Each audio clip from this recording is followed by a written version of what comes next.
Sur ce plateau, Hervé Juvin, vous êtes eurodéputé du Rassemblement national et avec nous, Brigitte Bourguignon, vous êtes ministre déléguée chargée de l'autonomie des personnes âgées. Bonsoir à vous, bienvenue sur ce plateau.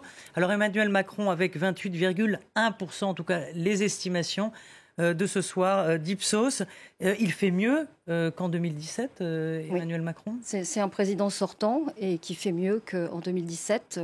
Malgré une campagne qui a été très difficile, vous le savez, les derniers jours ont été assez violents. Vous avez eu peur donc, au vu des sondages des derniers jours on est toujours resté serein avec la même idée du projet qu'on menait. Et puis, je pense que, par contre, ce fatalisme qui disait que les gens ne se déplaceraient pas, vous l'avez vu, l'abstention n'a pas été aussi importante qu'on veut bien le dire. Donc, je crois quand même que les Français se sont mobilisés. Et donc, c'est très intéressant de voir ce score ce soir. Oui, il fait mieux qu'en 2017. Il faut garder la tête froide, pas de triomphalisme, surtout pas, et pas d'arrogance, encore moins. On va, dans un instant, évidemment, donner la parole à votre contradicteur politique, mais peut-être une analyse à chaud, Mathieu Douaret, lorsqu'on voit ces chiffres. Emmanuel Macron, 28%, c'est au-dessus de ce que donnaient les sondages. Marine Le Pen, 23%, on est dans l'étiage, mais l'étiage élevé de ces sondages. Jean-Luc Mélenchon à 20%, ça veut dire que le vote utile a joué à plein au détriment de tous les autres candidats. Complètement. Et il y a quand même 3 candidats qui, au final, donc font mieux qu'en 2017. Et c'est assez rare, en fait, effectivement, d'une élection sur l'autre, de voir 3 candidats qui étaient déjà présents, non seulement ne pas user leur capital électoral, mais l'accroître, au détriment de candidats qui, d'ailleurs, eux, n'étaient pas là et qui misaient sur leur capital à eux et qui ont été bien incapables de conserver le leur même. Mais j'ai une question quand même. Tout de même, si on compte les voix de Marine Le Pen, Jean-Luc Mélenchon, Éric Zemmour, on arrive à 53% d'un vote populiste. C'est énorme. Ça veut dire qu'il y a une colère phénoménale dans notre pays ? Alors peut-être que le mot colère n'est pas approprié pour tous les segments de ces électorats. Il y a des gens qui simplement ont considéré que c'était les candidats qui parlaient des vrais sujets et qui pouvaient changer les choses. Certains sont en colère, incontestablement. D'autres sont simplement soucieux d'envoyer un message clair sur les priorités qui doivent être celles du prochain quinquennat.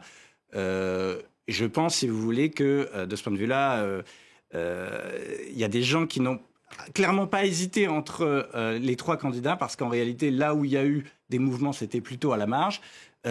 Ce sont 3 candidats qui avaient des messages assez clairs sur ce qu'ils proposaient pour les 5 ans à venir, et c'est ça aussi qui les a aidés. Yasmina Jaffar va réagir dans un instant. Je sens que vous mourrez d'envie de nous donner votre analyse. Effectivement, il y a beaucoup à dire sur ces chiffres, surprenants à bien des égards. Gilles Le Breton, qu'est-ce qu'il emporte ce soir ? La satisfaction de voir Marine Le Pen qualifiée pour le second tour, ou au final, le fait que la dynamique observée ces derniers jours dans les sondages ne se soit pas poursuivie, autrement dit, eh bien, elle a stagné en gros dans les 23% que lui prédisaient les dernières enquêtes d'opinion.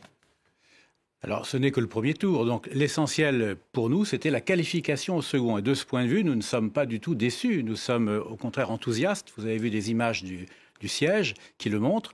5 points d'écart, c'est rattrapable ? C'est ce qui sépare aujourd'hui Emmanuel Macron de Marine Le Pen ? Bien sûr, c'est rattrapable. Ce qu'il faut noter, c'est que Marine Le Pen a fait une très belle remontée ces dernières semaines, qu'elle arrive à 23%, ce qui est quand même 2 points de plus qu'il y a 5 ans. Donc elle est en progression et elle a maintenant des marges, c'est-à-dire des électorats qui peuvent se rallier à elle au second tour. Je pense par exemple à l'électorat d'Éric Zemmour, bien sûr, mais pas seulement.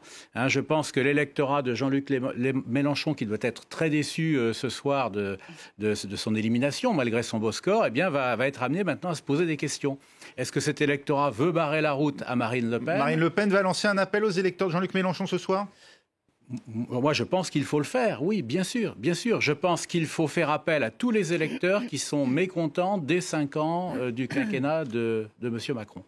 Et je pense qu'on peut, Marine Le Pen a les capacités pour rassembler un électorat très divers, mais dont le point commun est de vouloir changer de président. Et c'est à nous maintenant d'expliquer à tous ces Français mécontents qu'on a véritablement une alternative qui s'offre à eux. Alors, Yasmina Jaffar, on va écouter vos commentaires, mais avant...